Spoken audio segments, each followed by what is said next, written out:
Stock మార్కెట్లు భారీ నష్టాలతో కొనసాగుతున్నాయి. చమురు ధరల పతనంతో అంతర్జాతీయ మార్కెట్లలో నెలకొన్న ప్రతికూల వాతావరణ ప్రభావం కారణంగా దేశీయ మార్కెట్లు తీవ్ర అమ్మకాల ఒత్తిడిని ఎదుర్కొంటున్నాయి.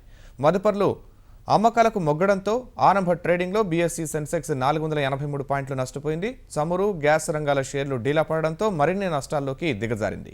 ప్రస్తుతం 550కి పైగా పాయింట్ల నష్టంతో కొనసాగుతోంది. జాతీయ స్టాక్ ఎక్స్చేంజ్ సూచీ నిఫ్టీ కూడా భారీ నష్టాలను చవిచూస్తోంది. ప్రస్తుతం 150 పాయింట్లకు పైగా దిగజారింది. యూరోజోన్ నుంచి గ్రీస్ వైదొలుగుతుందన్న వార్తలతో పాటు చమురు ధరల రికార్డు స్థాయి పతనంతో మదుపర్లు లాభాల స్వీకరణకు మొగ్గు చూపుతున్నారని మార్కెట్ విశ్లేషకులు అంచనా వేస్తున్నారు.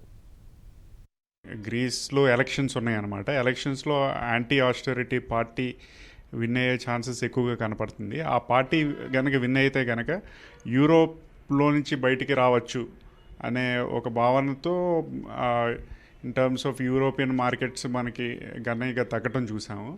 అదే ట్రెండ్ ఇవాళ ఏషియన్ మార్కెట్ స్టార్ట్ అయ్యాక ఇన్ టర్మ్స్ ఆఫ్ జపనీస్ మార్కెట్లో కానివ్వండి, మన మార్కెట్లో కూడా చూస్తున్నాం. దానికి తోడు ఈ క్రూడ్ ఆయిల్ ప్రైజెస్ కూడా మనకి నియర్లీ 5.5 year లోకి రావటం ప్రపంచంలో ఆర్థిక వృద్ధి రేటు తగ్గుతుందేమో అనే భయాందోళనలు కూడా ఇనిషియల్గా పడినప్పుడు మన దేశంలాగా ఎవరైతే క్రూడ్ ఆయిల్ ప్రైజెస్ వాడతారో వాళ్ళు పాజిటివ్గా రియాక్ట్ అయినా కంటిన్యూస్గా పడేటప్పటికి కొద్దిగా కన్సర్న్స్ పెరుగుతున్నాయి అన్నమాట.